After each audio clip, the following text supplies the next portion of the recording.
Hello, fellow researchers. Assalamu alaikum. Today we are going to share how we can import the data file in SmartPLS in the new model that is recently upgraded 4.1.1.2, and how in this new model we can import the data file. We have just created for that purpose we can do one thing. We can create new project. We can give any name of that project, ABC, ABC1. Okay. For this purpose, you can see it is stated import data file and create model. For the purpose to import our data file, we can click import data file and we can go to the location where our data file is. We have in this model of upgraded SmartPLS, we can import data file in Excel and in CSV. Previously, only we can import in CSV, but now we also can import in Excel and CSV. Now our data is in this shape, like these are the name of the variables, missing value, scale, minimum value, maximum value. According to our scale, we can see how we can import the data file, and we can see the numbers. Either our data is appropriately distributed and appropriately corrected for the variables. For different variables, we can see the minimum values, maximum values. So here the variable values started from 1 to 7, go to 7, because this data is existed on liquid scale.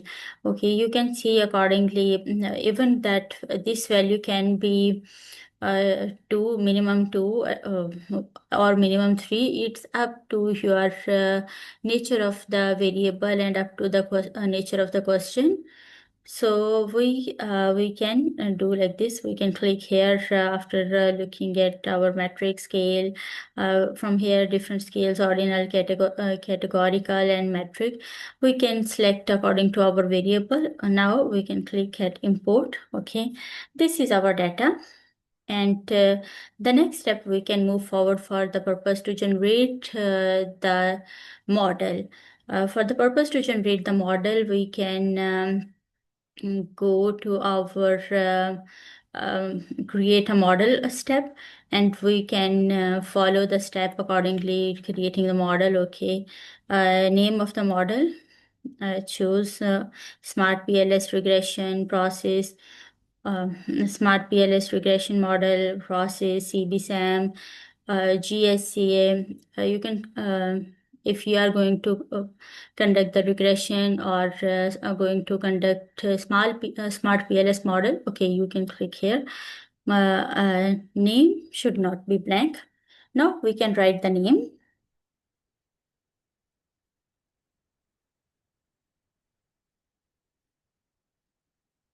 Okay. So this is the name of our model, SmartPLS model TA, and here we can create our model according to our value. Let's suppose in here, employee productivity.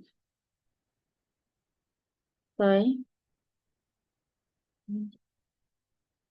employee productivity. See, this is the variable, and here we have 4 values here, and now we can bring our rest of the items here. Now our items are here, and then the other variable we also can bring here, digitalization, DIGI. Okay, so here we have DG1 item, and rest of the 5 items we need to bring here. So we can do like this. All items comes here, and now we can go for our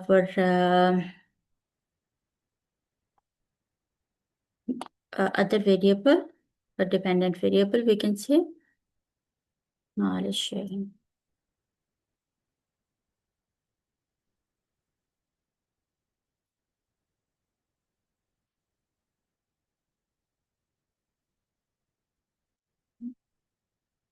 Okay. Item 1 we already have here. And now we can bring other items too. And for the purpose to connect these items along with, we can do like this. Okay. And in between, we do have mediator, moderator. We can connect all of the mediator, moderator like this according to our model. See, now this model is in blue. This model is easily we can run this model. So in this way, we can import our data file and we can easily create the model in our new Smart PLS. Thank you so much. In next lecture, we will share with you in upcoming video, we will share with you how we can run the analysis, and step by step we will discuss how we can justify our Smart PLS, why we are using the Smart PLS, what are the benefits and advantages of Smart PLS, and how we can deal with the data and how we can interpret the data in our Smart PLS. Thank you so much for staying connected with me. Do your work, and my task is make your research easy. Thank you so much.